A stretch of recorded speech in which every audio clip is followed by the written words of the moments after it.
put it on on the YouTube page. So this live class is recorded. You can watch this again at a later time from YouTube. There was one guy who was asking about one question about the third lab report.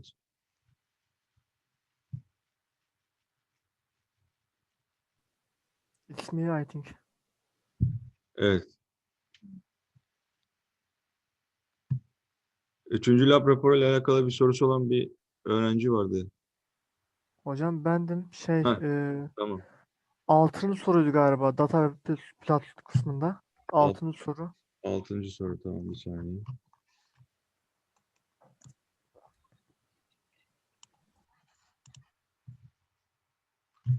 Pardon, şuradan oluşturalım onu.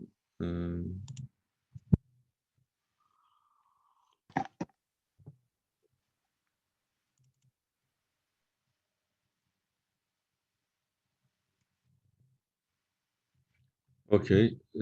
6. soru.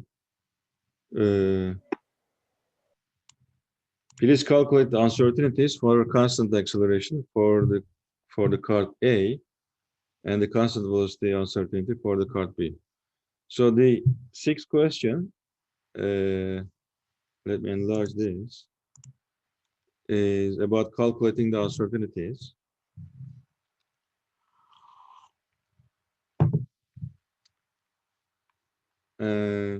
How are you going to do this? Okay. So if you think about the model of, let's say, for card, let's start with for card A, sorry, over here. If you think about the model for the card A, it is a constant acceleration motion, and its position is given by 1/2 AT square, right? So does it have an initial velocity? No, because it starts from zero velocity, right? It goes with accelerating speed, and this is the best model that you can write down for the card, right? So suppose you have found the acceleration by doing some calculations on the tracker, right? And if you solve this equation for A, now we want to calculate delta A. Okay, what is delta A? If you solve this equation for A, you will get 2x divided by t squared, right? And the acceleration with this model depends on x and t, the position the particle, the card goes, and the time to reach that position, etc. And if you think that this is the final position, x is the final position, because you have this data set, x and t, the first data, the second data, third, etc. And there are many data, I think 15 or 14, let's say. The last x position and the last time, okay? From the tracker file, you obtain this auto tracker data values, and you look at the last data value in x and the last data value corresponding a time value for that x, okay? These are going to go over here and here. But with this equation, if you want to calculate delta A, we follow this formula. Delta A is equal to delta x A multiplied by in square root delta x divided by x squared plus 2 times delta t divided by t squared in square root. So one way to calculate delta A and is to use this equation. And for this you can just for A, you can just substitute this value, this formula, 2x divided by t squared. Okay, but you have to put the final data value in x wherever you see x over here in this equation. This is going to be the final x value, and the corresponding time value will go over here, here, here. Final x, and final t over here. You will use whatever it is, and you look for data you obtain, auto tracker data obtained from the tracker. And what about delta x and delta t? And delta x is going to be your pixel size, right? Whatever the pixel size, and I just explained this in the instruction video, how to measure the pixel size in your tracker file, and from that you will be able to obtain delta x. Okay, and this will go over here, and for delta t,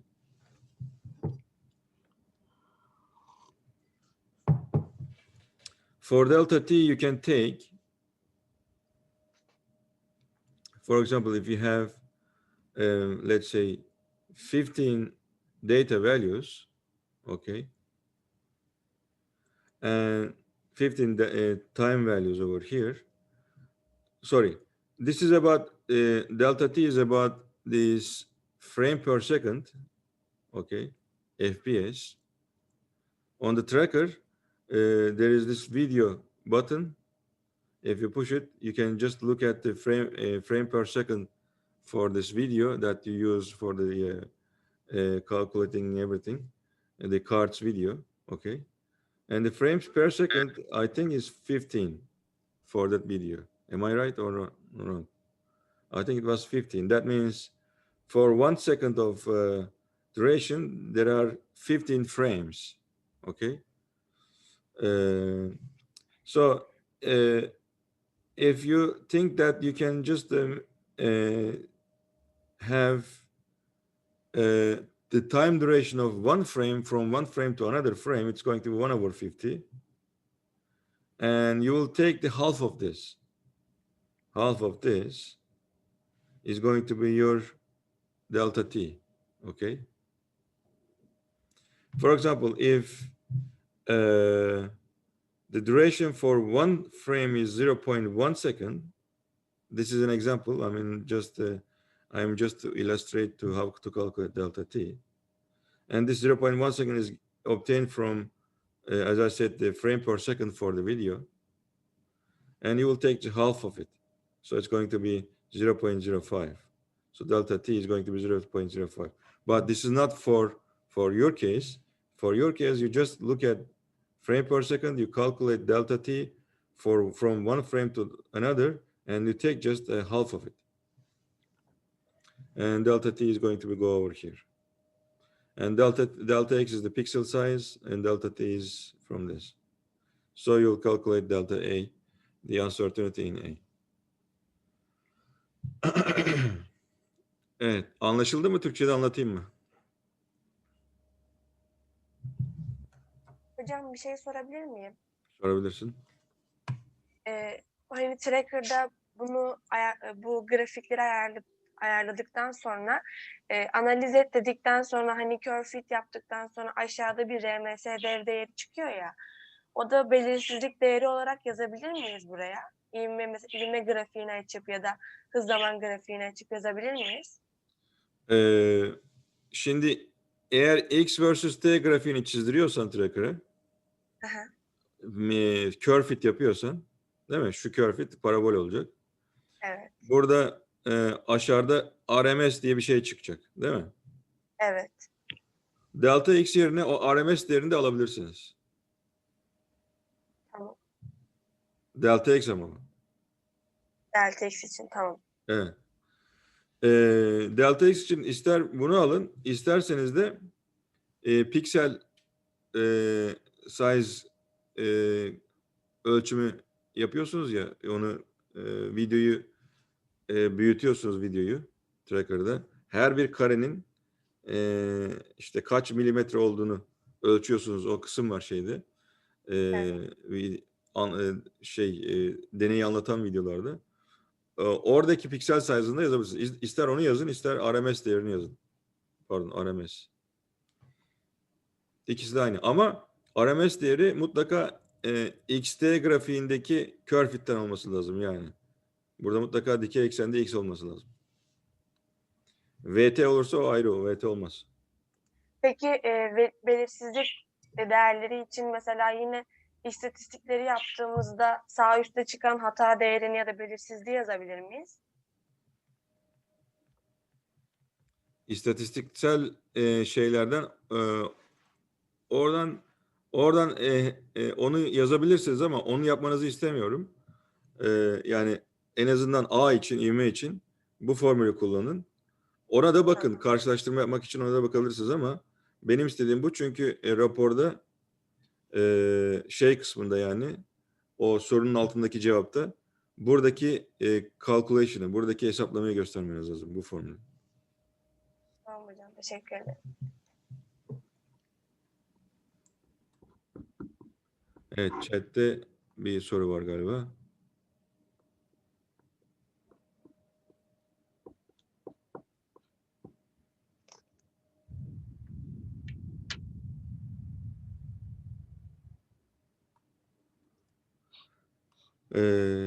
Kaan 3. raporda prelab kısmına gidelim. Oradan bir soru soruyor. Prelab kısmında 4. soruda diyor. Draw velocity versus time graph for both cars by using the information given in figure 1. Roughly at what time or times have two cars have the same velocity?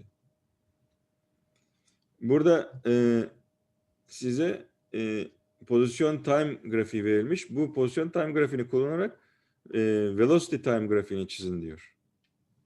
Burayı sileyim de. Kaan.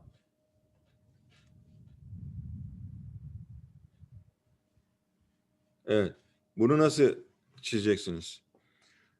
Bunu çizmek için yani tracker'a gerek yok. Zaten kar B için zaten hız şunun eğimi sabit. Her noktada aynı olacak. Yani şöyle bir grafik çizdiğin zaman ve T grafiği çizdiğin zaman kar B için grafik düz yatay bir çizgi olacak. O çizginin değeri de şu çizginin eğiminin değeri olacak değil mi? Bunda bir zorluk yok. Diğer taraftan kar E için hız zaman grafiği doğru bir çizgi olacak. Bir eğimi olan aynen şunun gibi. Sürekli artan bir hız olacak çünkü kar E için. Çünkü bir constant acceleration'ı var. Kar E için hız zaman grafiği şöyle düz bir çizgi ama artan eğimi şeyi artan. Hızı artan bir düz çizgi şeklinde olacak. Hızı hangi oranda artacak? Yani böyle bir düz çizgi çizeceksiniz kar E için hız zaman grafiğini. Onun eğimi yani şu düz çizginin eğimi kar E'in neyi olacak? Constant acceleration olacak değil mi? Çünkü hız zaman grafiğinde grafiğin eğimi size ivmeyi verir. Bu şekilde çizebilirsiniz. Yani tracker kullanmanıza gerek yok. İster Excel kullanın, ister kalem kağıtla çizin, kendiniz çizin. Fotoğrafını çekip yapıştırabilirsiniz. Veya yani çok şey değil. Elle de çizebilirsin.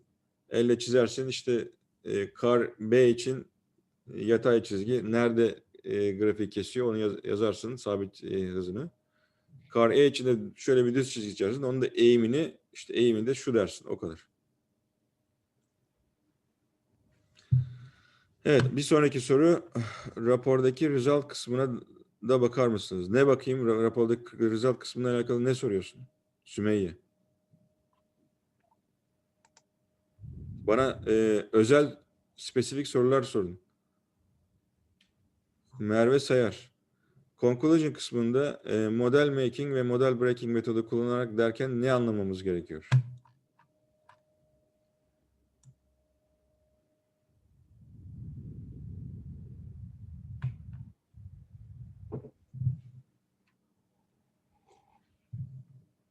Model making ve model breaking ile alakalı 2 tane video çektim galiba.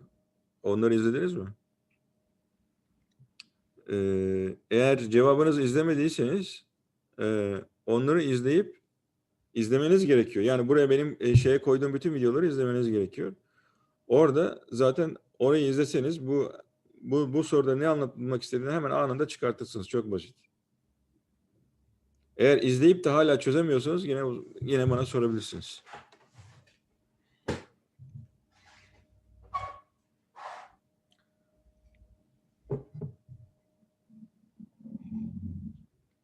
Küçük bir tüyo vereyim.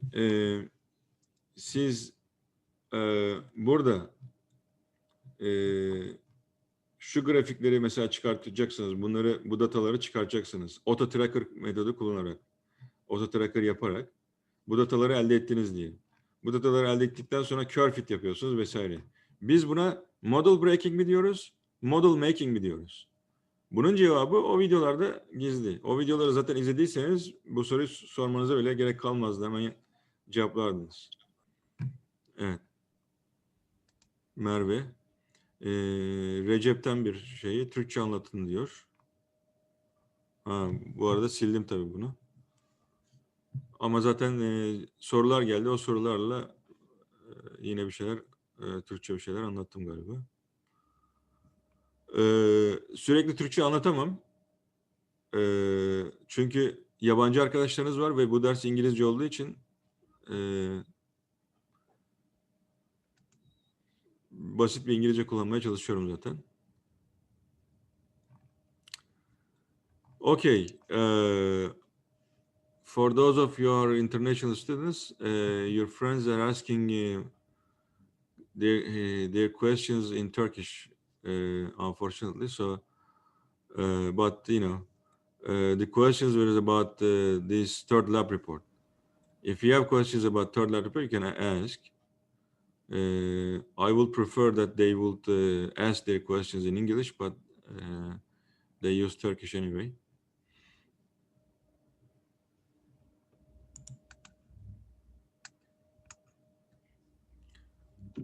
Okay. Do you have any other questions from third lab report?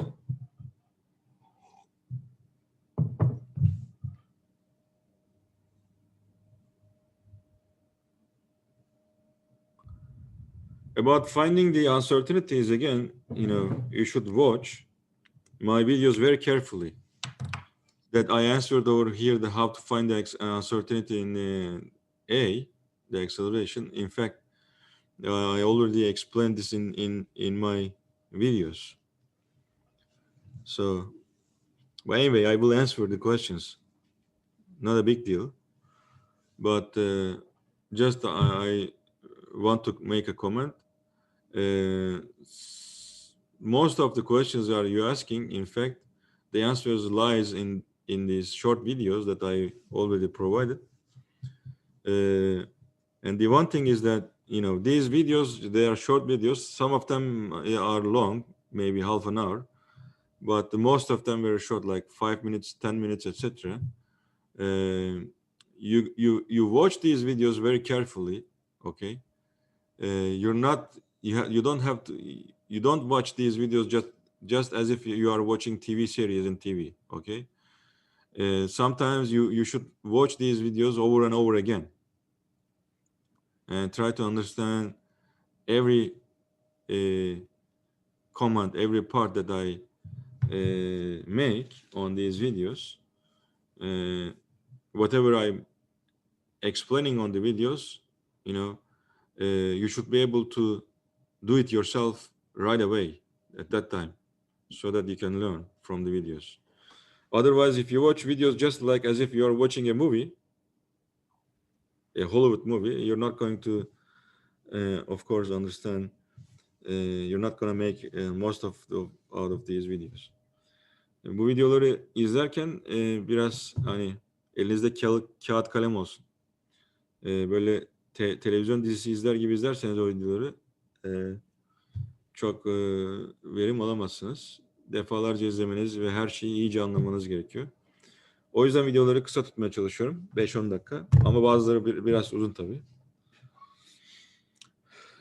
Bu şu anlama gelmiyor.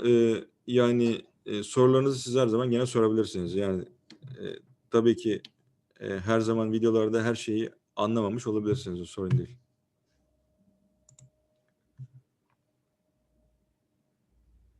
Okay, Alma is asking about question 4.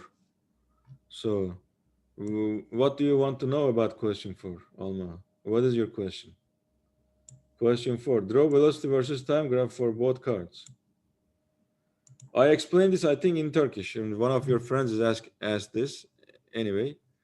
So, okay, let me explain this for you, this time in English. So this graph is given for card B and card A, but this is position versus time graph. Question 4 is asking draw velocity versus time graph out of this information given in the lab report. So what you do is you will draw a graph that the vertical axis is going to be velocity and the horizontal axis is going to be again time. And for card B, you know that the card B is going at a constant velocity. So it's very easy. For card B, the velocity graph is going to be just a parallel line to the time axis. It's going to be a parallel line to the time axis, and the value that crosses the vertical axis is going to be its constant velocity. And that is going to be the slope of this line. For card A, since it is going at a constant acceleration, that means its velocity is going to increase uniformly. So its V versus time graph is going to be just a straight line, but the straight line will have some slope, a non-zero slope, just like this line. And the slope of this line is going to be acceleration of card A. Do you get it, Almaha?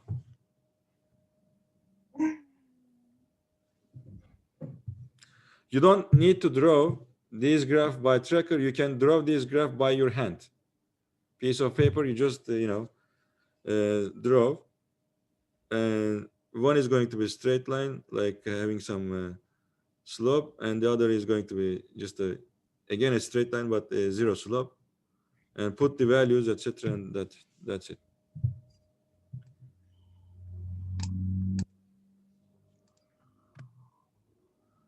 Ege Yavuzcan is asking, guys, try to ask your question in English, but Turkish is okay. I will answer, but yani siz İngilizce dersi gördüğünüz için İngilizcenizi biraz geliştirmeniz açısından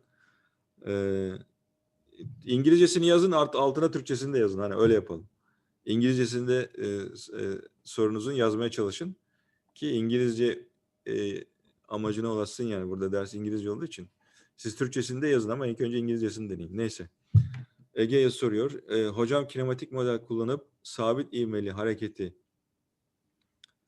yaptığımızda ivme tamamen aynı çıkıyor. Fakat örnek raporda ivmede ufak farklılıklar var. Hangisini baz alalım?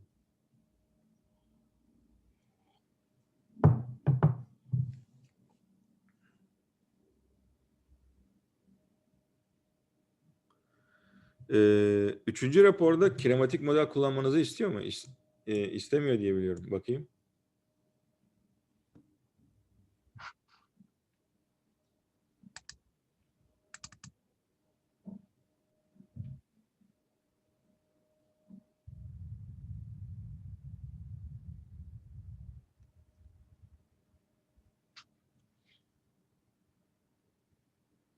Benim hatam burada objektiflerde kinematik model yapın diyor ama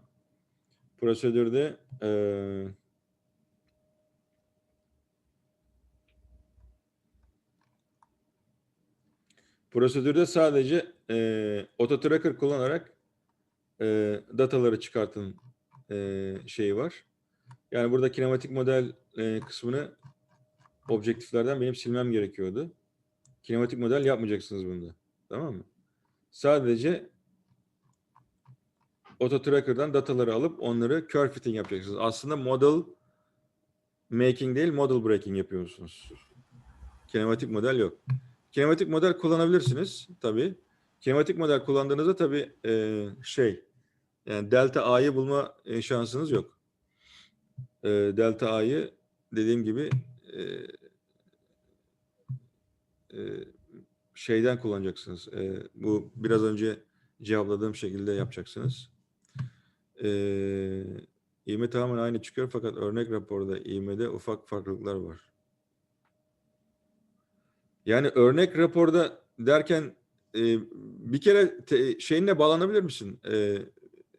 Mikrofonuna. Şimdi buraya yazdıklarınız çünkü yeterince açıklama olmuyor. Ege mikrofonun var mı? Hocam geliyor mu sesim? Geliyor evet. Merhaba. Evet.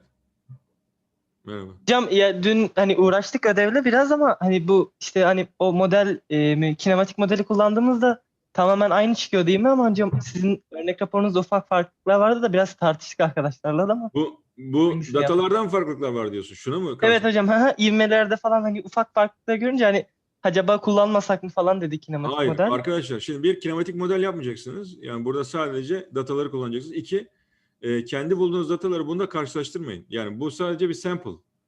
E, Bu sadece bir sample. Yani evet buna yakın değerler çıkacak muhtemelen ama bu değerler aynı olması zaten mümkün değil. Evet tamam. Burada ben yani burada sadece bunları bu resimleri buraya ne koyacaksınız? Buraya işte şunu koyacaksınız demek için koydum. İşte buraya sizin kendi ürettiğiniz grafiği koyacaksınız demek için koydum.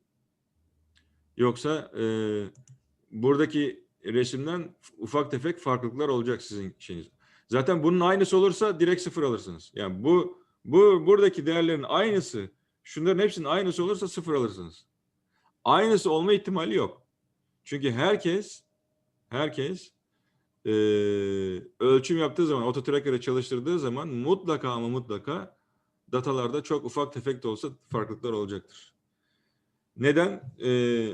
Şey bile olsa, bilgisayar bile olsa measurement yapıyor. Pozisyonu ölçüyor. Pozisyonda ölçümünde her zaman hata var dedik ya.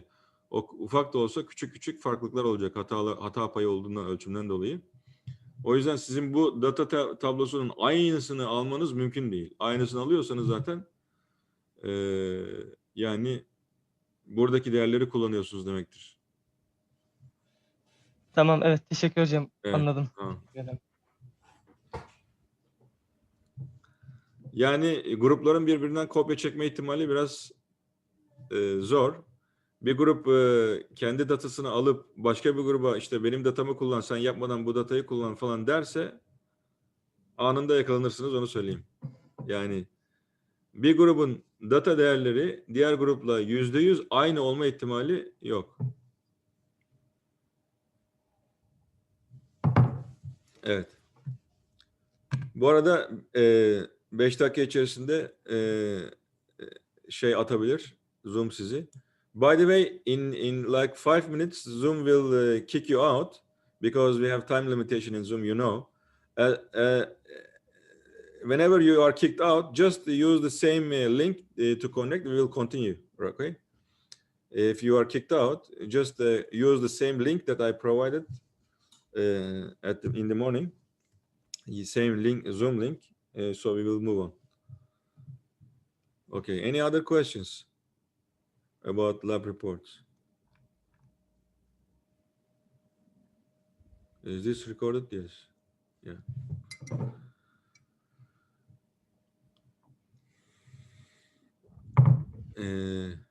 37 kişi var. İyi, güzel. Bugünkü bağlantı sayısından memnunum. En azından 1/3'den fazla. You have questions you put on Canvas. If you don't have any more questions about lab reports, I will go with solving these questions that you put on discussion board on Canvas. Remember, I told you that if you want me to solve your study questions, you're studying for the exam. If you want me to solve some, specific questions, you can just post them on Canvas discussion board. I already made announcement for this. You can reach over there by just clicking the discussion menu on Canvas. It will take you out this page, and you can just enter your questions over here. so that next week our next meeting, I will solve these questions you put over here. Okay, let me continue. The questions that are solved, I will put just as a comment, this question is solved. Solved. If you see solved, that means that question is solved in one of my live classes.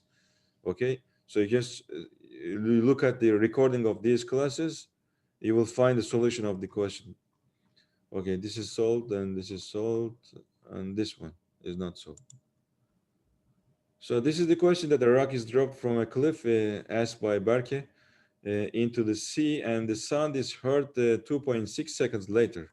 If the speed of the sound is 340 meters per second, how high is the cliff?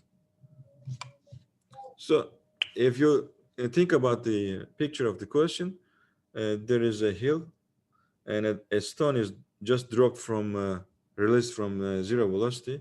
It is just released, and there is, I think, water over here. So the stone hits the water, and the sound is heard 2.6 seconds from here.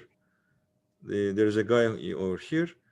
He drops this stone, and after 2.6 seconds later that the stone hits the water, he hears the sound. Okay.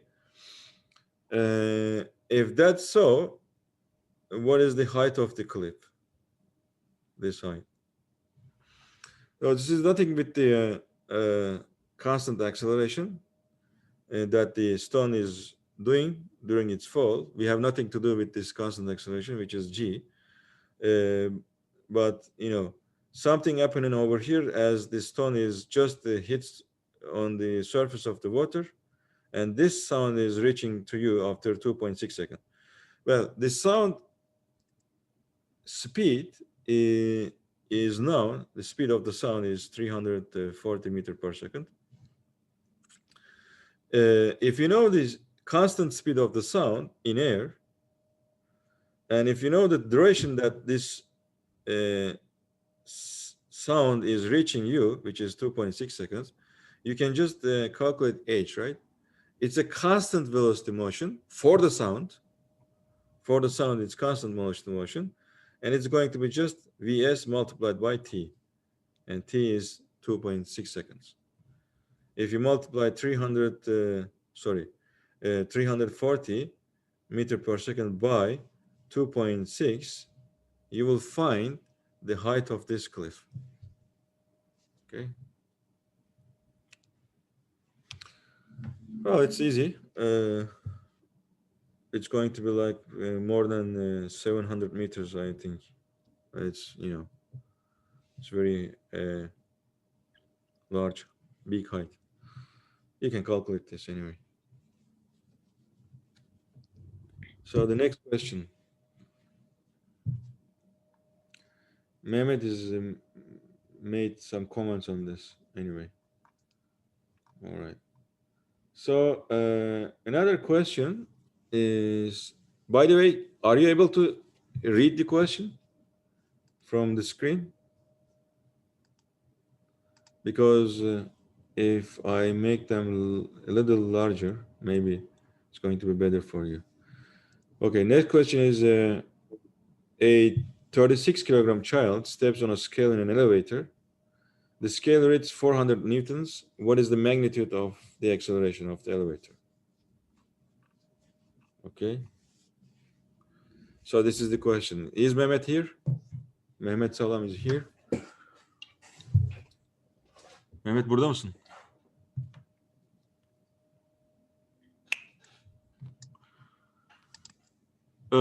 For elevators, at the starting of its motion, they are moving in upward direction and downward direction. For a little short period of time, they are accelerating, either in the downward direction or upward direction. If you are, just trying to measure your weight during this acceleration, your actual weight is going to be the weight that you read on the scale is going to be different from your actual weight. Let's first try to find this child's actual weight. Okay, so it's just 36. Mass is 36, right, kilogram.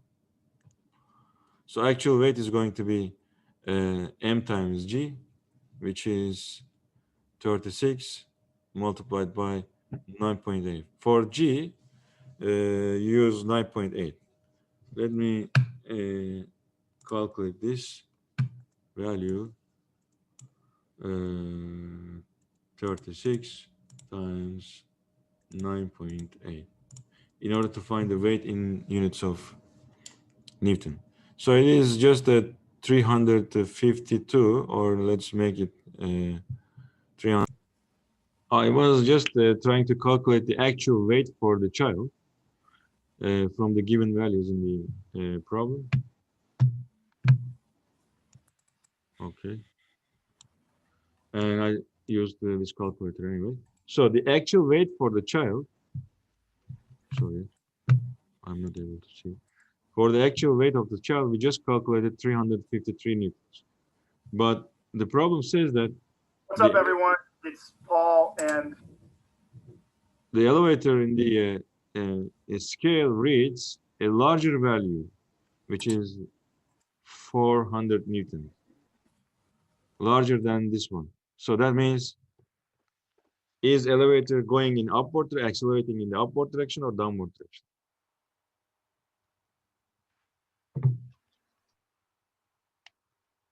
Because your actual weight is less than this value, then you must accelerate in the upward direction. So, I mean, let me just draw this picture of the child, which he stepped on the scale, and this is the elevator. Okay. And, to find the acceleration, supposing that the elevator is going upward, accelerating in the upward direction, and let's use the coordinate system so that the y-axis, are you able to see it? No. Okay. The y-axis is upward. Okay. The y-axis is upward, and supposing that the elevator is accelerating in the upward direction, so elevator's acceleration is going to be plus. It's going to be positive. And think about now the child. The child, if you draw the free body diagram for the child, its weight is downward, mg, right? But the scale is pushing the child on upward, the surface of the scale, and this is going to be your normal force. Well, this capital N is for normal force. And what the elevator scale reads you is the value of this normal force. It is not the value of mg, but it is the normal force between the feet of the child and the surface of the scale. Okay. So in this acceleration picture, we are going to calculate the value of the normal force. Okay.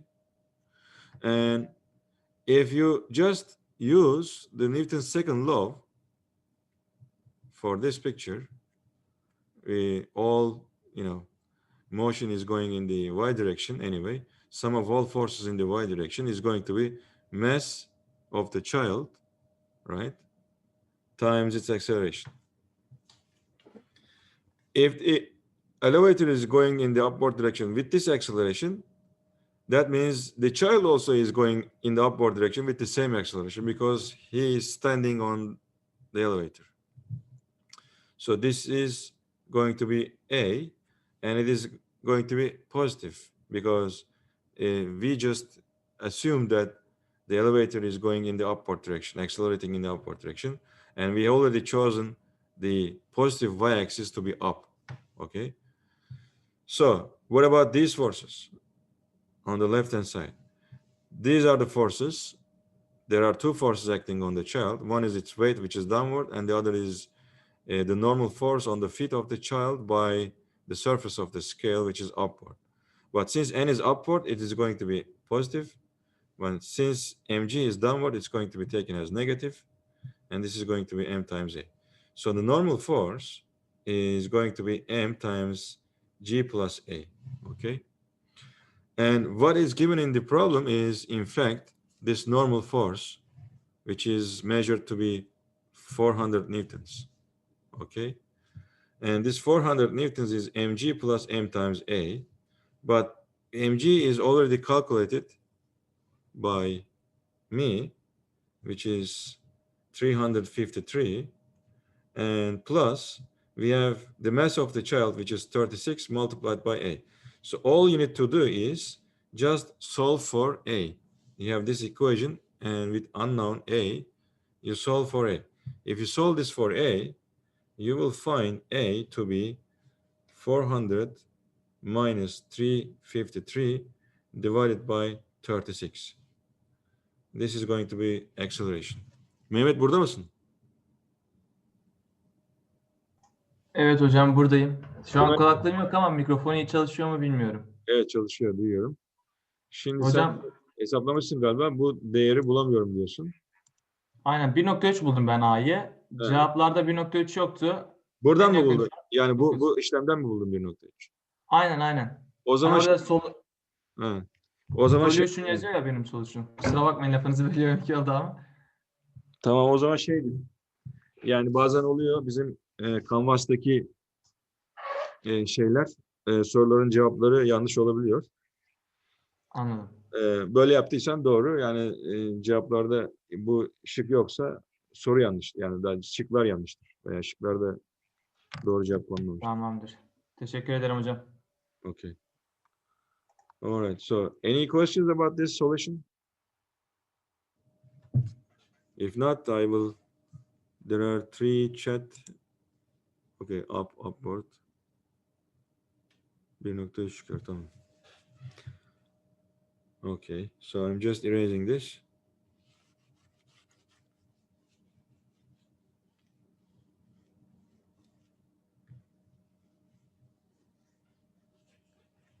Okay. Next question on this discussion board is again from Mehmet. Are you able to read the question? Or should I make it larger? Maybe. Şu an daha okunaklı. Find the resultant acceleration of a particle moving on a circle of radius 0.7 meters if its angular speed is 37 rpm and its tangential acceleration is 2.9 meter per second square. Express the angle with respect to the tangential acceleration vector. Okay. That is 90 degrees points radially out. Tangential velocity vector 90 degree points radially out.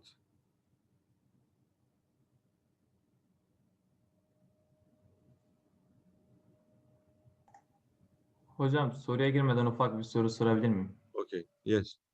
Şimdi şu açısal hıza it says to angular speed is 37 rpm. It RPM. means yes, but I think it's about frequency, not about angular speed. Well, the unit for angular speed is 1/2, which is frequency. Unit for angular speed. Well, I know the naming for the angular speed being as speed is a misnomer because its unit is 1/s or 1/2. We know that speed has unit of meter per second, but this is to describe how fast the angle is changing. In fact, angle is changing over time.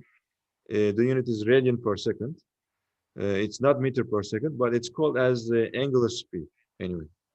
Yani burada açısal hız tabiri sizin için kafa karıştırıcı olabilir. Açısal hız dediğin zaman tabii sen birimi olarak metre bölü saniye gelmesi gerekir diyorsun ama RPM 1 bölü saniye birimi. By the way, RPM means revolution per minute. So one revolution per minute, or one revolution per minute is 2 pi divided by 60 seconds.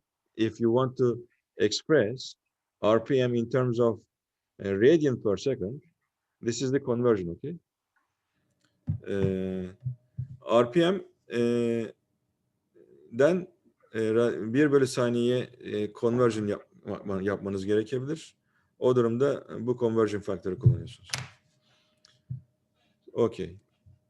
So let's first convert.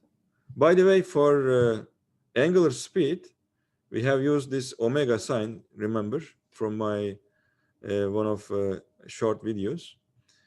This is angular speed, okay? And the angular speed is given in terms of radian per RPM, which is 37 RPM. But you know, you have to convert this probably into radian per second or 1 over second. So as I said, 37, one revolution is 2 pi, right? 37 multiplied by 2 pi divided by 60 seconds. Multiplied by 2 pi divided by 60 seconds, okay? Because RPM, revolution per minute, right? Bunu radyan bölü saniye çevireceksiniz. Radyan bölü saniye çevirmeniz için bir revolution 2 pi demek. Bir dakikada 60 saniye demek. 2 pi radyan 60 second. So this is how it goes. How the conversion from RPM to radian per second. This is radian per second as the unit. So we went from RPM to radian per second. Okay, so you know, you have to multiply this. You have to use pi being 3.14 over here in order to calculate numerically the angular speed in terms of radian per second. You do this multiplication, but you use instead of pi, you use 3.14. Okay, so this is the omega, and it says also the about the tangential acceleration. So let's draw the picture, right? Let's draw the picture. It's a circular motion, right?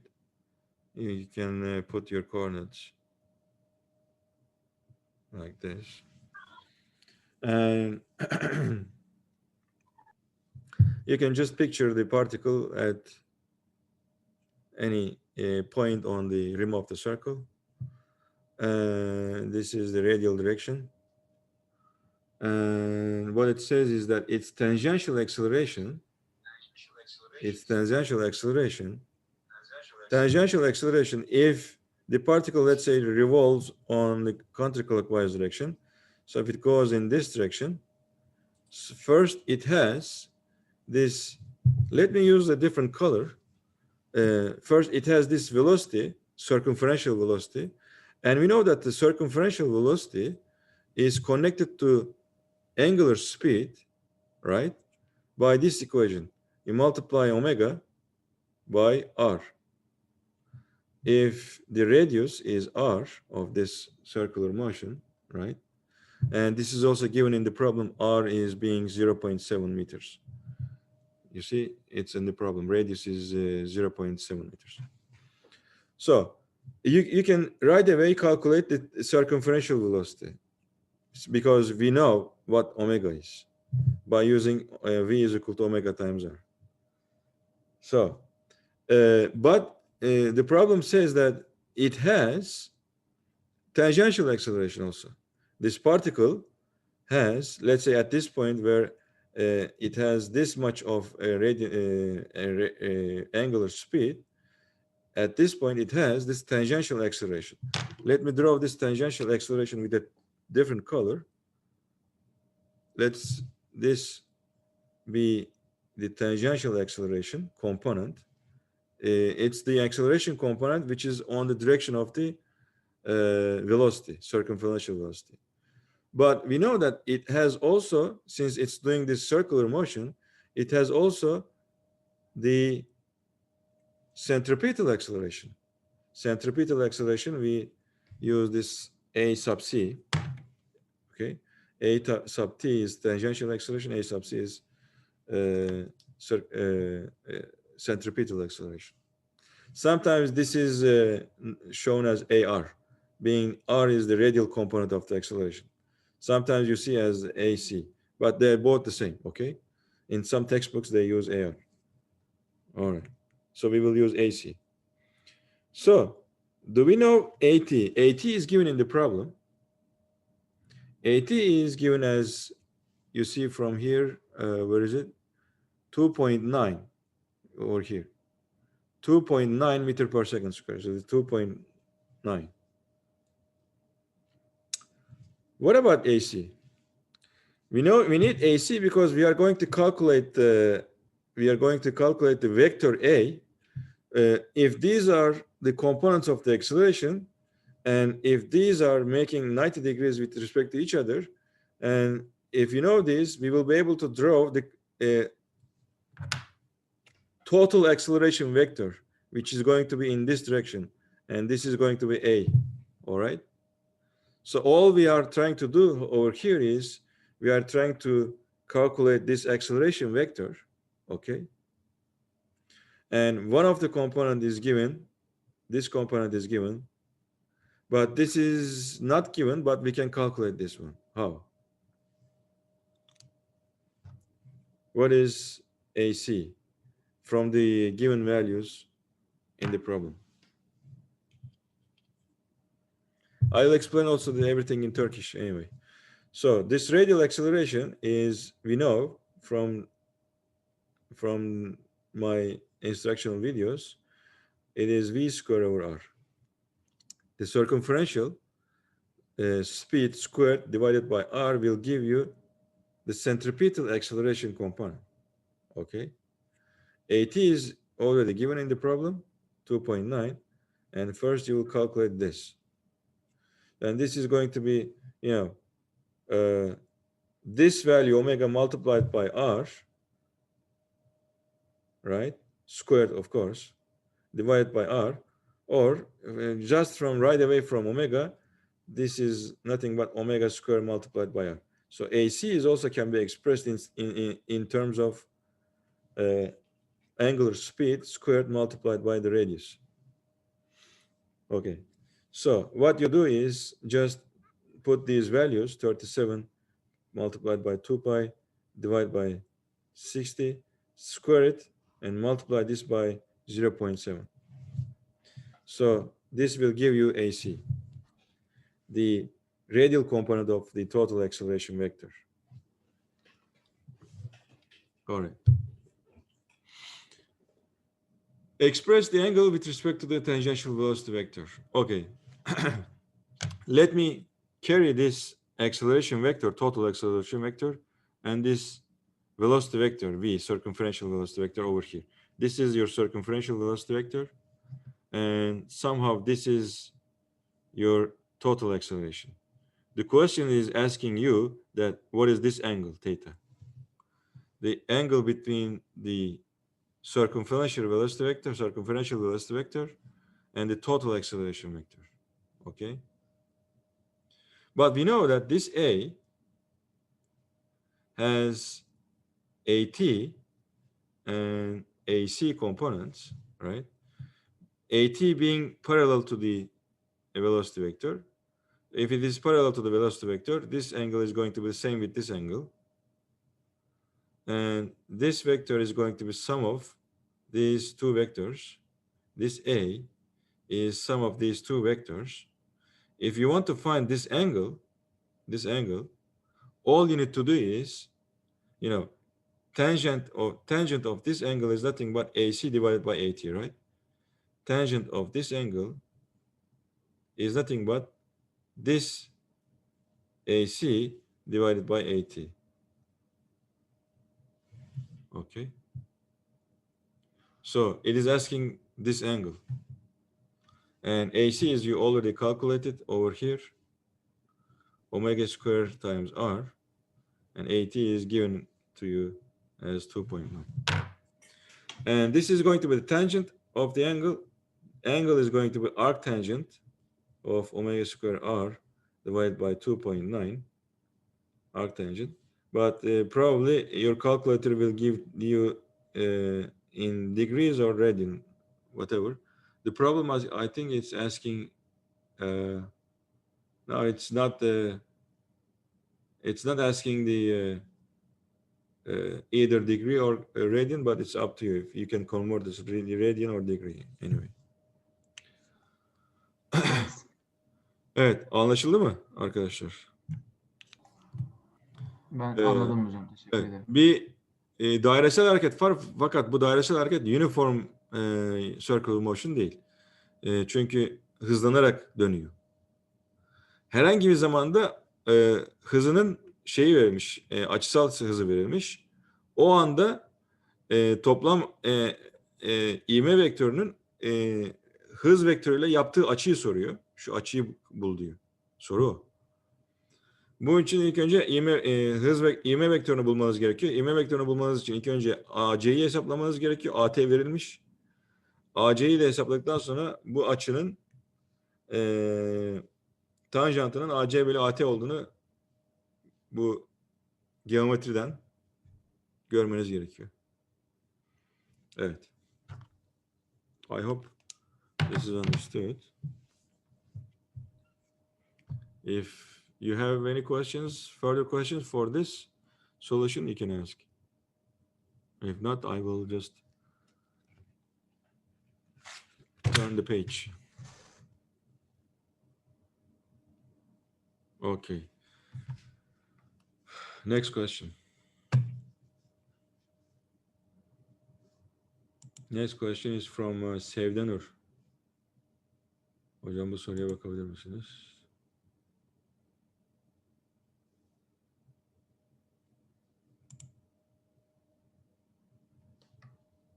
Evet.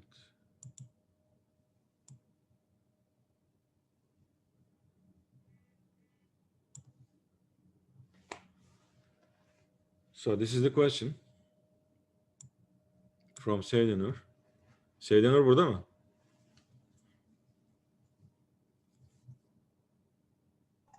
Hocam onlar sanırım biyomedikal öğrencileri. Öyle mi? Tamam. Sevdanur biyomedikal öğrencisi.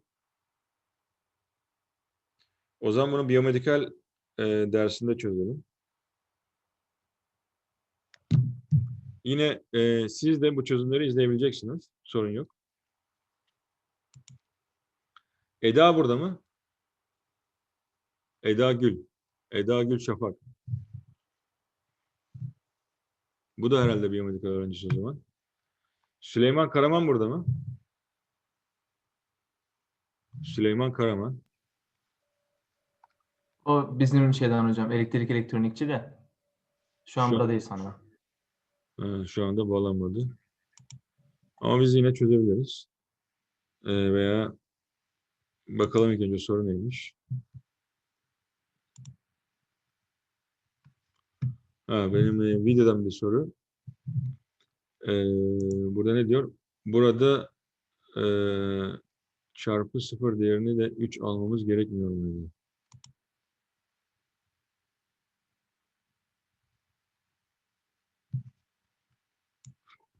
Burada x0 değerini 3 almamız gerekmiyor. Evet. Şu x0.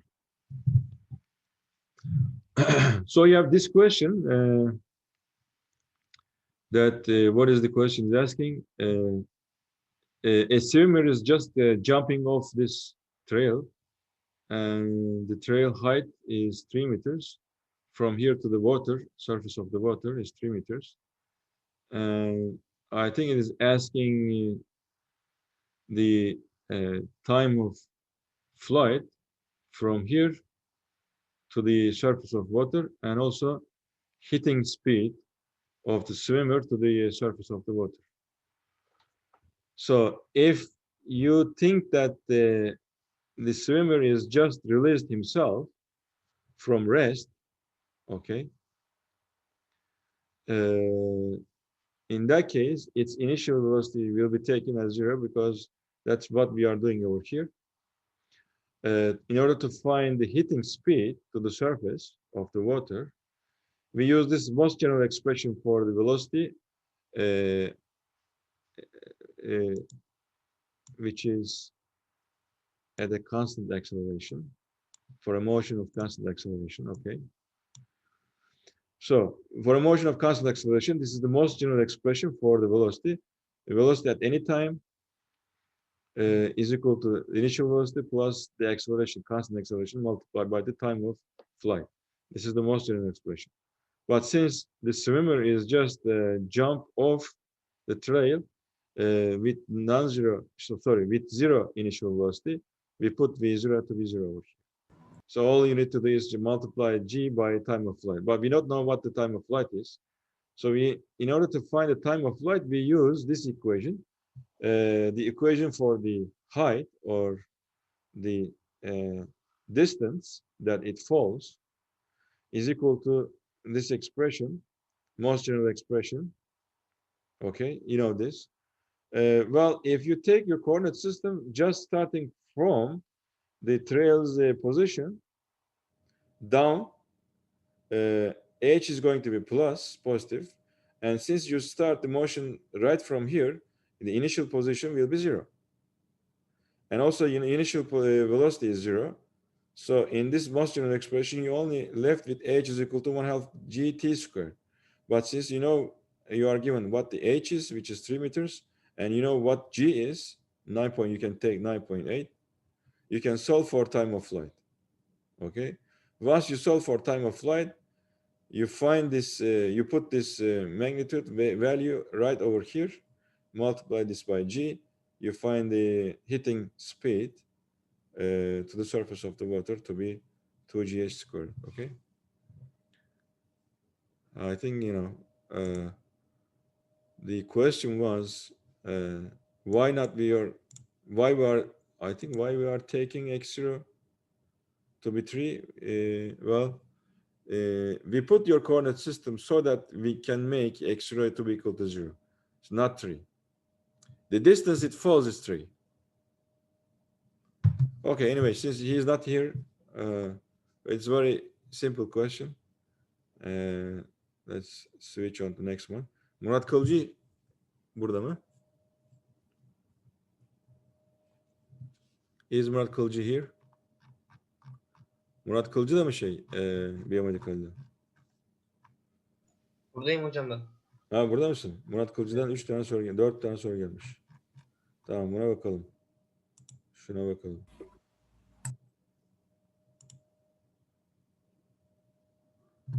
Evet, bunu bir çevirmemiz gerekiyor.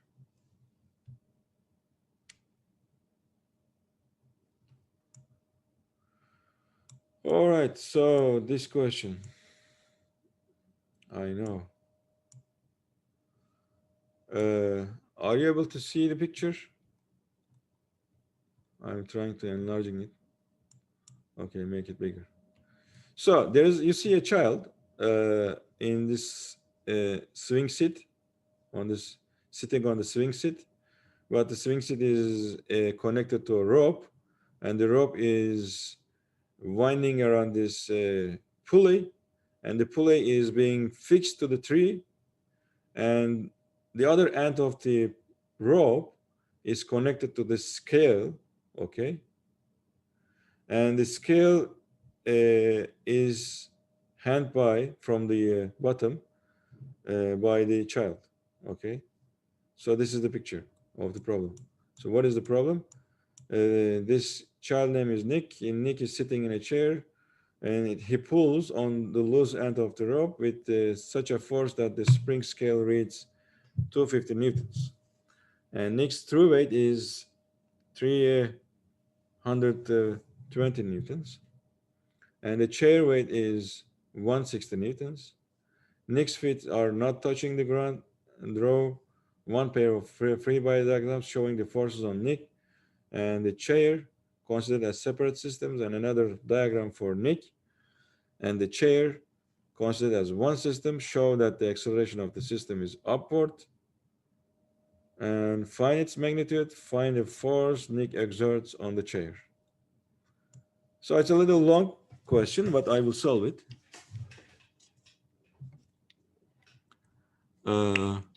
Should I put okay. In 10 minutes, by the way, we are going to be kicked out because let me draw my own picture. Okay, this is draw my own picture over here. This is the pulley. Okay. This is the scale. This is holding the chair. And the child is over here. Let's put the child as a box. Okay. And the child hand is holding this part of the string. So let's name the child mass to be M1 and the seat mass to be M2. Okay. And these are the string. These are the strings. Anyway, this is the pulley, etc. By the way, the weight of the child, I think, is given. Let me again try to see the picture.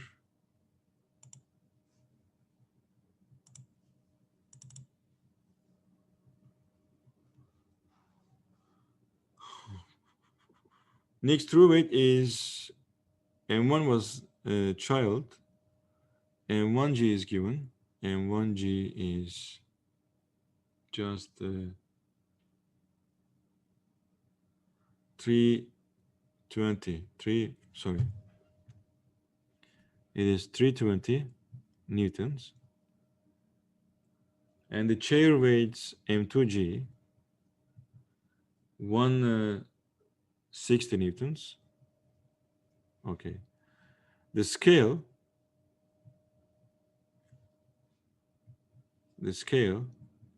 reads, let's write the scale also.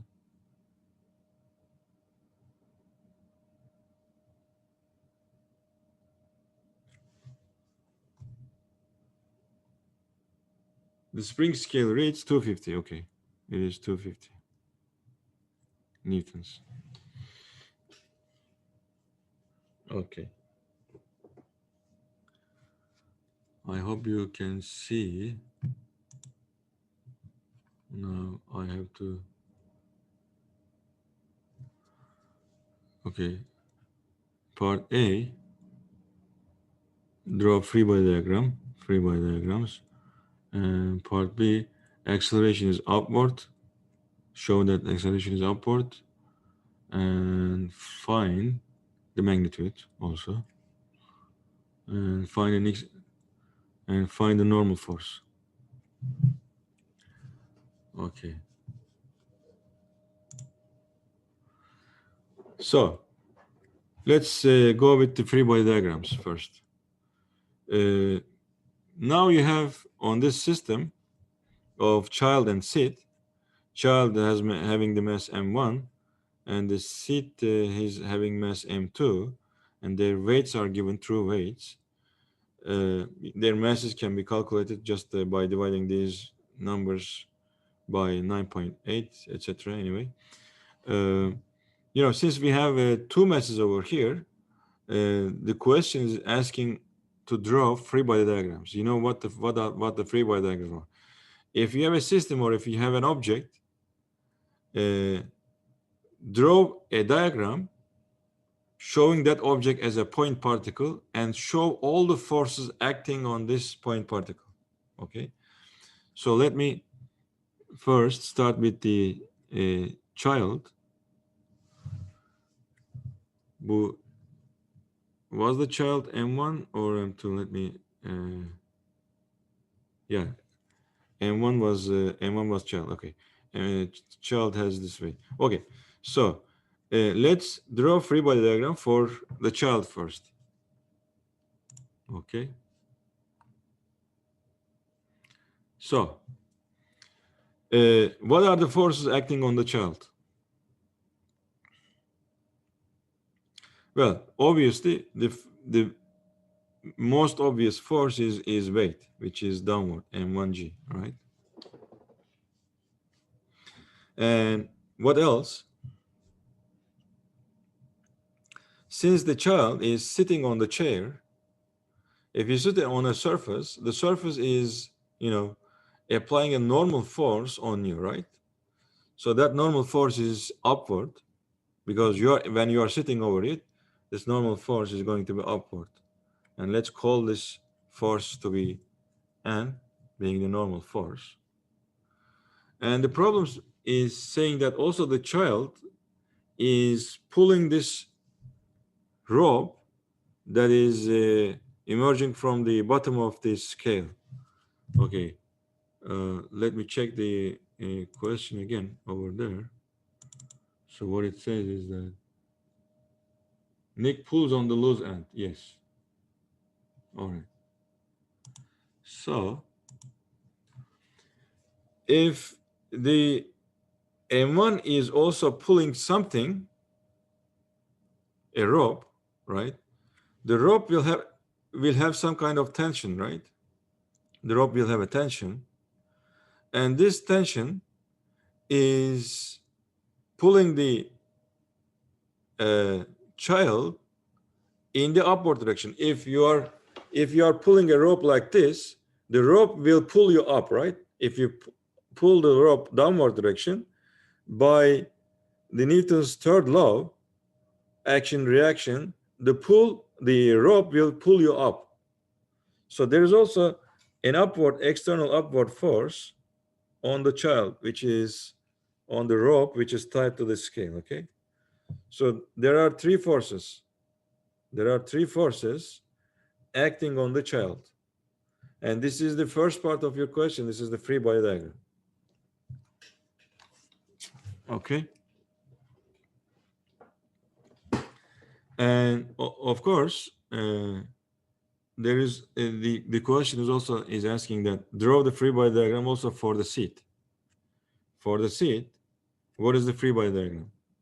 Let me draw M2 being the mass of the seat, and the seat is, since we are on the surface of Earth, it will be pulled by gravity, by its own weight, in the downward direction. First of all, this is the seat. This is the seat, and this is the child.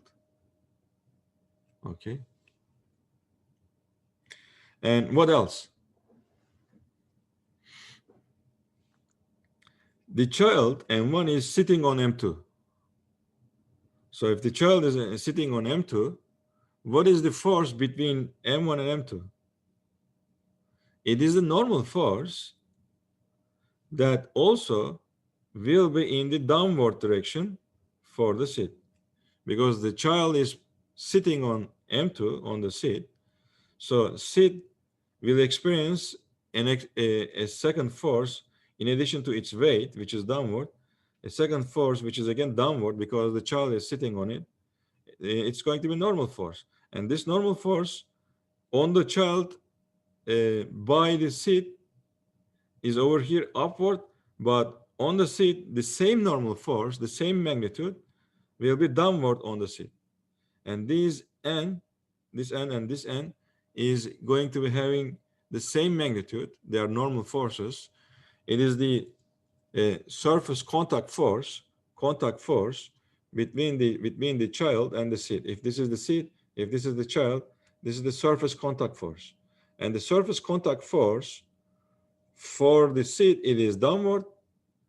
Surface contact force for the child, it is upward. So that's why we are showing normal force for the child being upward in the first picture, and the normal force for the seat is going to be downward, but their magnitudes are going to be same. Why we are doing this? Because we use Newton's third law. If some object is pushing on another object with some force, other object will push with the same amount of force in this on the first object in the opposite direction. Türkçe açıklamak gerekirse, eğer bir cisim üzerine Newton'un 3. kanunundan bahsediyordum. Newton'un 3. kanunu bir cisim diğer cisme bir kuvvet uygularsa, tamam mı, bu yönde, bu kuvveti uygulayan cisim üzerinde tam tersi yönünde başka bir kuvvet uygulanır. Başka kuvvet dediğim aslında bu buna kuvvet uyguladığı için uyguladığı kuvvet kadar aynı miktar kuvvet kendi üzerinde ters yönde görecektir. Newton'un 3. kanunu bu. Action reaction forces diyoruz. Action reaction pairs. That explaining the same normal force in both diagrams, but with the opposite directions. Okay. So far, do you have any questions? Herhangi bir sorunuz var mı buraya kadar?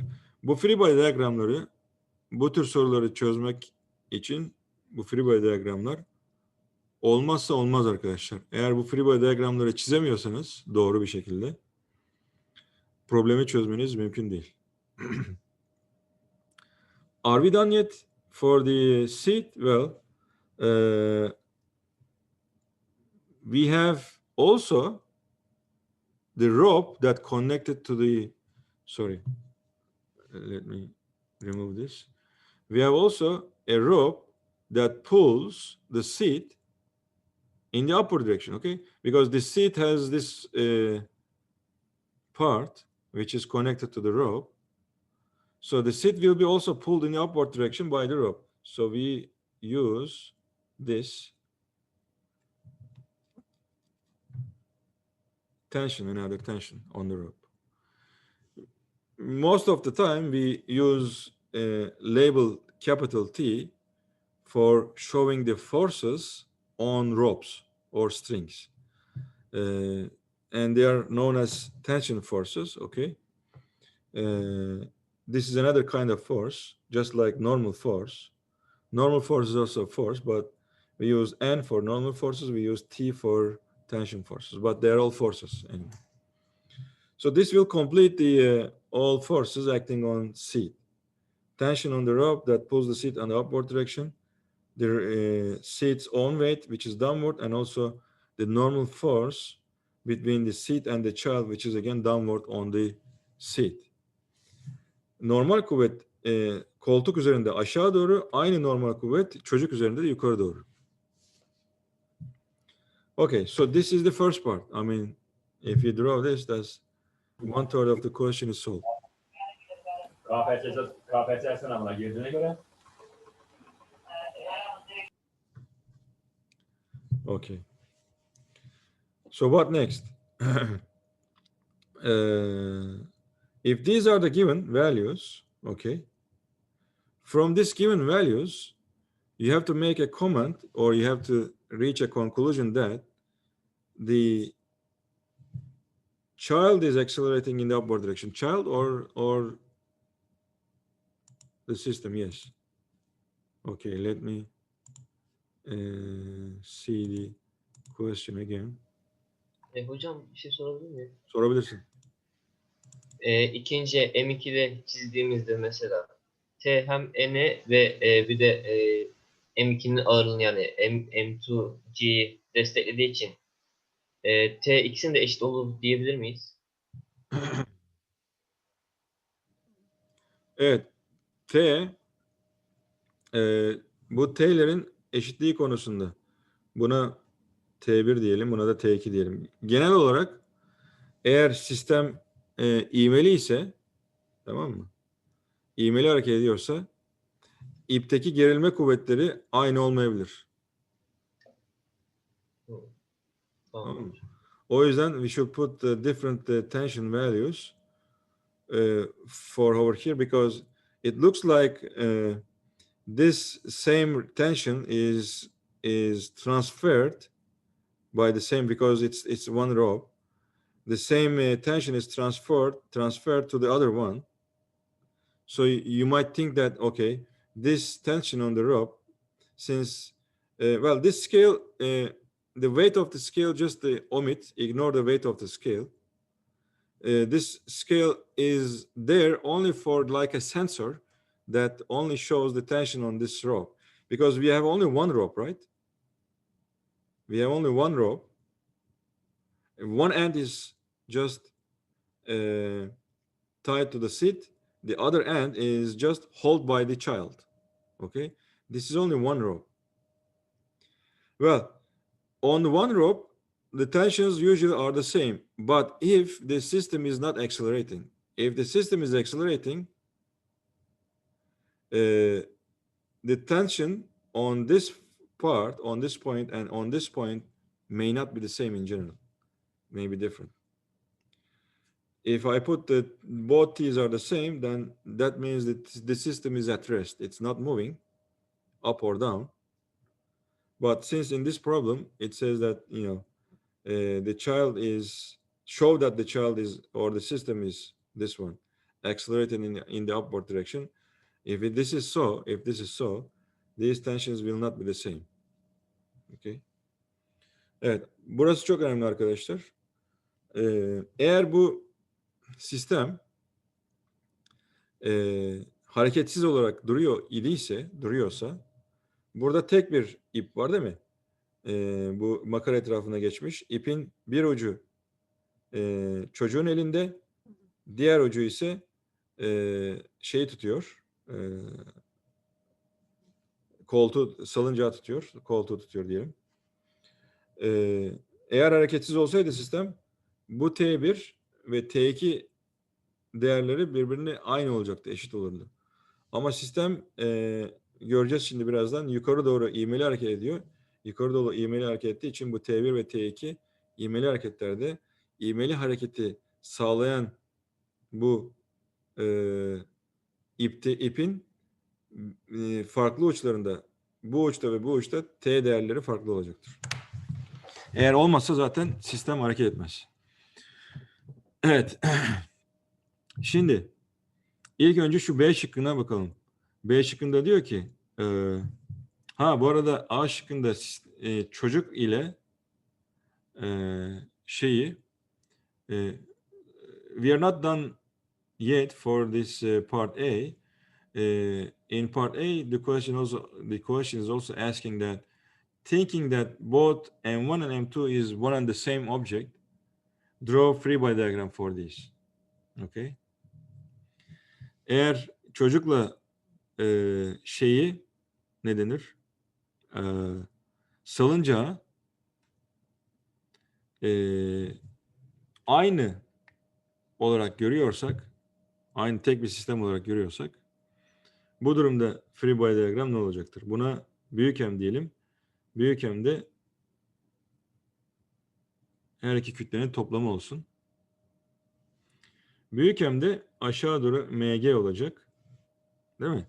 Çünkü çocukla aynı, tek bütün bir parçacık gibi düşünüyoruz koltuğu. We are thinking the child M1 and M2 just glued together. We are thinking them that just one and the same object, having this total mass M. The system will have the total weight which is downward, and in that case we just omit normal forces over here, because normal forces are thinking that the both systems are separate. But if you think that both masses are the same, one big mass, these normal forces will cancel out. Okay.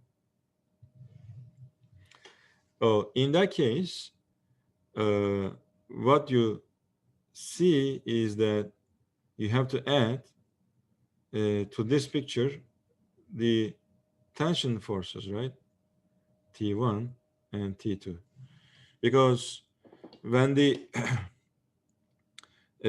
child is pulling this rope, this part of the rope, this force, right, will act on the system, both the child and the let's say the seat together. So we have to put these two tension forces, which is on the upward direction, on the total mass like this. So this is the free body diagram for if you see both M1 and M2, one object, which has M1 plus M2. Okay, so now let's think about the part B. Part B says that show that the system, both the child and the seat, is accelerating in the upward direction. How do you show this? With this value given, you will conclude that the system is accelerating in the upward direction. Well, first, what you will do is you will think that if the system is not accelerating, with this weights of the child and the seat, would you find the scale reading this value? If not, if yes, then you conclude that the system is not accelerating, okay? So thinking that the system is not accelerating, it's very easy to find the tension in this rope, right? Am I right?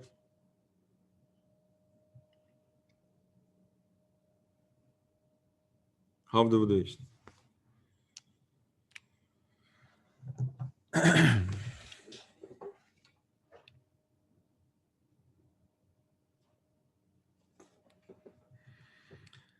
If, you know, the system is not accelerating, then over the total weight of the child and seat, right, there will be these two tensions just holding the seat and the child without motion. In that case, the sum of the forces and the tension must be equal to weight of the child and the seat mass, right? Seat weight. If, you know, this is your system, M1 plus M2 or capital M, this has total weight, which is 320 plus 160, and making the total weight to be 480 newtons, right? But thinking that the system is not accelerating, these two tensions, T and T, which has 2T total, must be equal to twice the 250, because the scale is just reading one tension in the one rope, this rope. The scale is reading the tension in the rope. That means you have to multiply this by 250, and this is 500.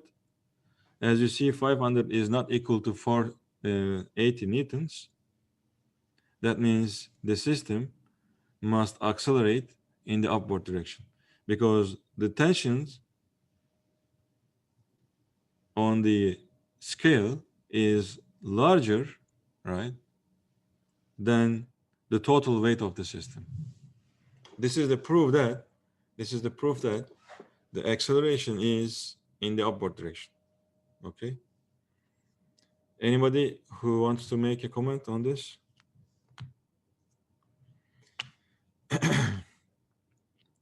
Eğer sistem duruyor olmuş olsaydı her bir t'nin birbirine eşit olacağını söylemiştim. Sadece sistem duruyorsa. Bu durumda scale'in okuduğu şey 1t değeri olacak. Değil mi?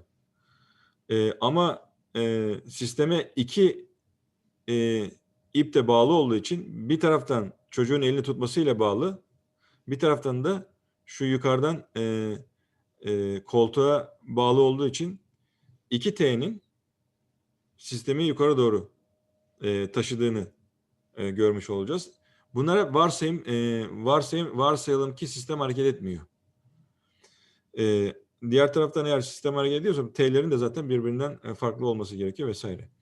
Ama bize zaten bir T değerini kantar ölçtüğü için 250 olarak 2 T değerinin hem çocuğu hem de koltuğu taşıdığını düşünerek 2T 500 olması gerekiyor. Fakat diğer taraftan toplam ağırlığı sistemin 480 aldığına göre o zaman bu sistem dengede durmaz. Yani çocuğun ve koltuğun yukarı doğru ivme ile hareket etmesi lazım. Çünkü net kuvvet var. Bir 20 Newton'luk net kuvvet yukarı doğru var. Doğru mu? Evet. Hocam burada bizim normal force T'nin diğeri mi oluyor artık? Hayır. Normal force'larla T'ler ayrı. Tam son çizdiğimizde mesela Bunda mı? evet. Bunda normal force sistemin içinde normal force şu ikisini alıp birleştirdiğin zaman zaten birbirini Birbirini cancel götürüyor. götürüyor. O yüzden normal force'un harekete hiçbir etkisi yok. Tamamdır hocam. Yani sistemin ivmesine hiçbir etkisi yok normal force. Okey. Bir de chat yorum varmış. O ne diyor bakalım.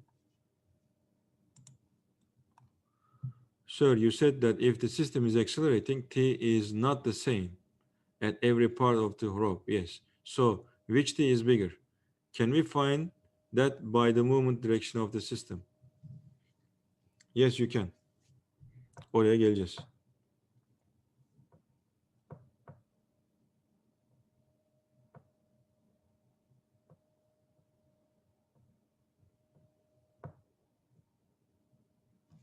Okay. So, what's next? How do you, if we just figured out that the system is accelerating in the upward direction. And what's next? Part A also says that first show that the system accelerates in the upward direction, that's what we have shown. And what is its magnitude?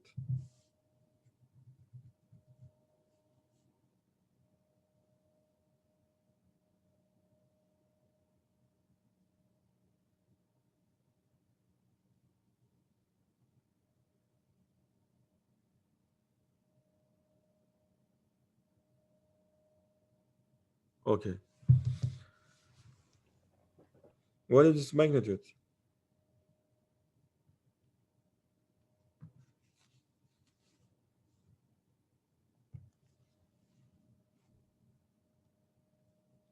Anybody who wants to make a comment?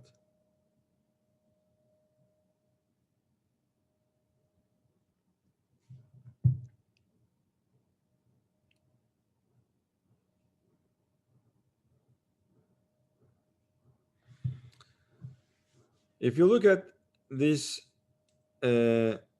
system picture, this is the system picture. This is the individual pictures for the child and for the seat, and this is the system picture. Thinking that for both child and the seat is one and the same thing. Okay. So in that case, we should put one of the t's T1 and the other is T2. All right.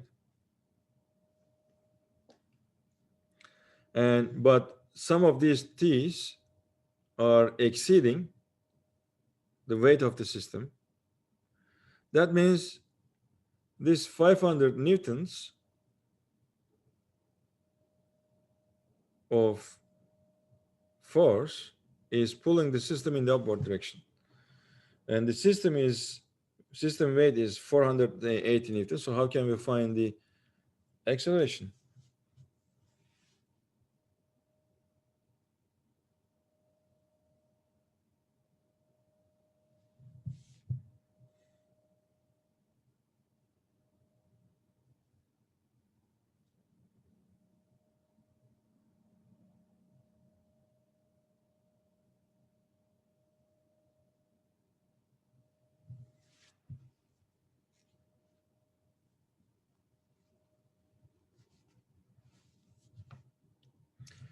Can we make a difference so that there's going to be net force and the net force is pulling the system in the upward direction?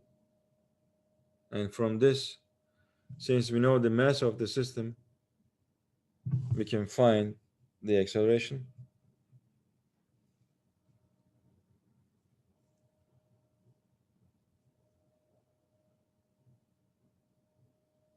Any comment?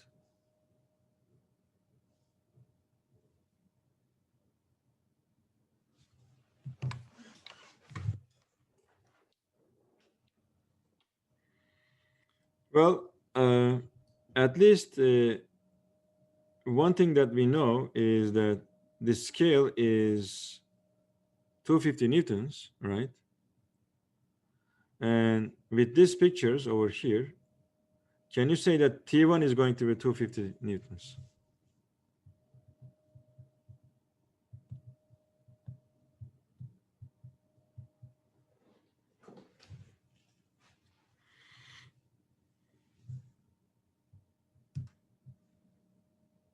Or just don't worry about this and find, since we know that some of these two forces, T1 and T2, thinking that,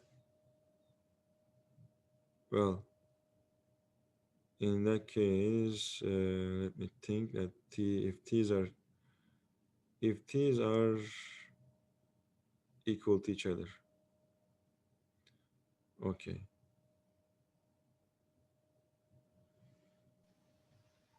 Hocam biz burada mesela T1, T1 ve T2'yu bulurken normal force'ı 250 olarak alabilir miyiz? Normal force mu? Normal force mu diyorsun? Evet. The normal force has nothing to do with T.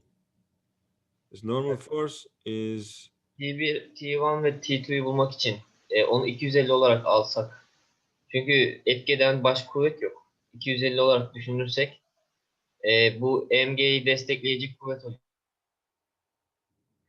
okay. Let's do this. Let's think about this way. I might be wrong about saying that T1 and T2 are going to be different. If this scale is not at the point that the child is pulling it, but it might be anywhere on this rope, would it read the same value? Eğer kantar biz tam çocuğun altından tuttuğu yere değil de bu kantarı ip üzerinde başka herhangi bir yere koysaydık aynı değeri ölçmeyecek miydi?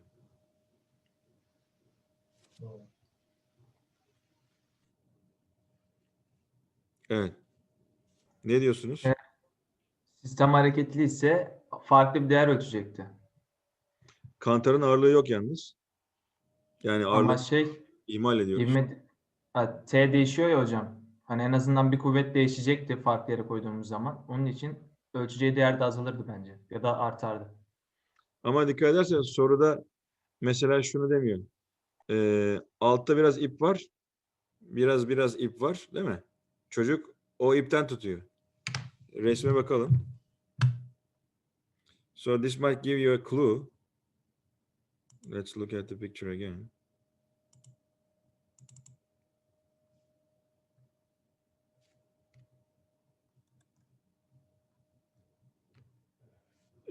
There is some part of the rope over here, right?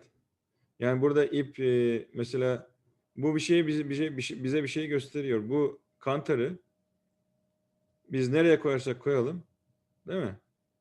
Çünkü tam çocuk buradan tutuyor demiyor. Bakın burada bir şey var, buzantı var. Dolayısıyla bu kantarı biz nereye koyarsak koyalım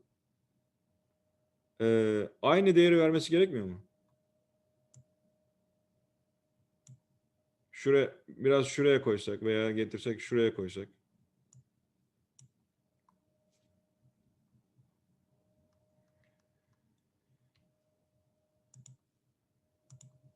Let me comment this. If you take T1 and T2 are separate, different,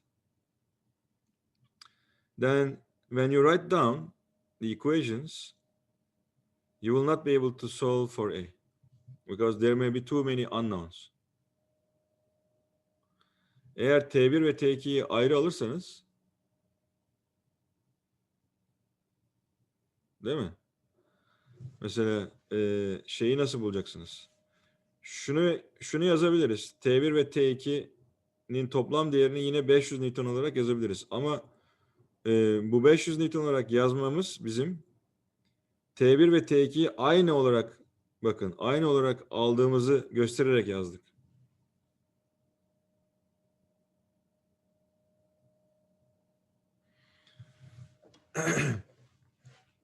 Evet. Zaten onu aynı olarak almasaydık muhtemelen şeydeki ne denir? Bu 500 Newton'u da nasıl yazacaktık? Değil mi? O da var. So, supposing that 500 newtons is pulling the total system in the upward direction, but the weight of the system is just 480 newtons, there is going to be net force of 20 newtons acting on both system, which has this mass of 480 divided by G, 480 divided by G multiplied by A. And G is 9.8 because the total mass of the system is just 480 divided by 9.8. So you will be able to solve for A, the acceleration. Otherwise, you're not going to be able to solve for acceleration because there will be too many unknowns in the problem. Okay.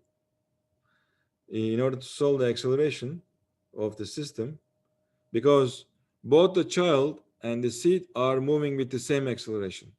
Why? If they were moving with a different acceleration, there wouldn't be a normal force between them. Eğer çocukla koltuk farklı ivmelerle hareket ediyor olsalardı, değil mi? Bir kere çocuğun koltuktan ayrılması gerekirdi. O yüzden şunu kullanarak ivmeyi buluyoruz.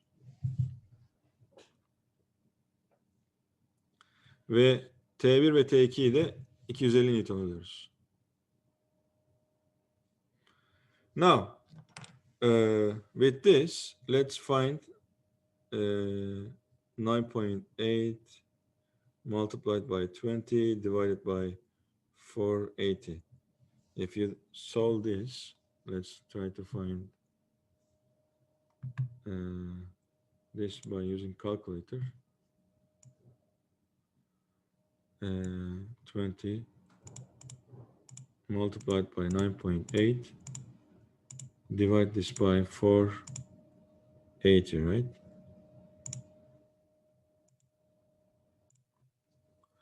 It is 0.41 meter per second square.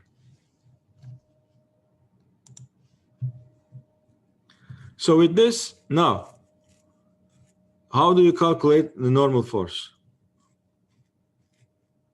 Well, we have a picture of a child, we have a picture of seat, and we have tensions acting on the child and the tension acting on the child. The child has mass m1. Let's think about this first picture. This is n, and this is t, and this is m1. This is m1g. And the child is accelerating with this acceleration, 0.41, okay? So what do you know in this picture?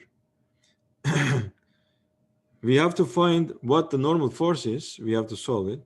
We know what A is, we know what M1G, and we know what T is because it is given as 250 newtons. So we are left with only one unknown, N. All total forces are T N and M1G, and T and N are in the same direction. M1G is in the opposite direction. So let's write this. All forces is equal to M1 times A, and all forces are T plus N minus M1G, and M1 is just 350 divided by G multiplied by A, which is 0.41. Okay. And instead of G, of course, you put 9.8. And let's put the values for T to be 250 and M1G, which is the weight of the child, is 320. So N, normal force, is going to be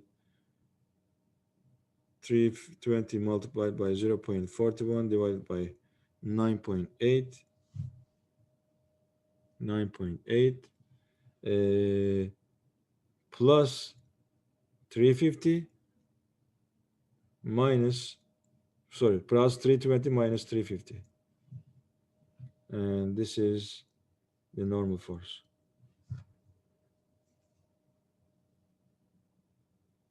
Is that okay? So all you got to do is just calculate this value. Soruyu kim sormuştu? Ben sormuştum hocam. İsim neydi? Murat. Murat. Murat, tamam mı? Var mı anlaşılmayan bir şey? Yok hocam, anladım. Tamam. Bu arada şey çıkıp duruyor ya. Tamam. Other guys, herkes tamam mı? Soruyu anladı mı? Çözümü.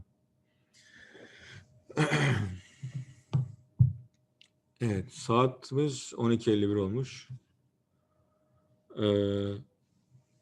Tomorrow I will hold this Zoom meeting for also biomedical engineering. And I will also copy the Zoom link for you, so you can watch the problem solutions for my other class, which will be taken tomorrow. Yarın biyomedikal öğrencilerine onların sordukları soruları çözeceğim. Ama size de aynı linki göndereceğim. Siz de izleyebilirsiniz. Bu arada süremiz azalıyor. Daha şu anda 7 dakika var. Yani. Neyse. Evet. Kalan soruları, daha soru var burada. Bayağı da varmış. Yarınki bir biyomedikal dersi için, biyomedikal dersinin aynı yine saat 11'de şey yapsak size uyuyor mu? Aynı Zoom meeting aynı saatte. Sizin bir dersiniz var mı yarın?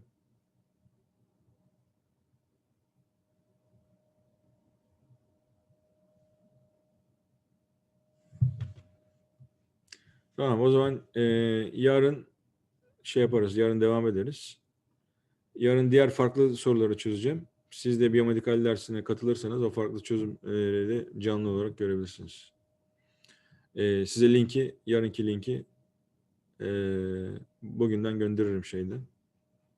Yarın 11'de yine görüşmek üzere. Okay. So I see you tomorrow. And you can, if you want, you can put more questions on the discussion board. Yarın daha sorularınız olursa yarın yine Canvas'taki discussion board'a koyabilirsiniz. Yarın görüşürüz. Hoşça kalın.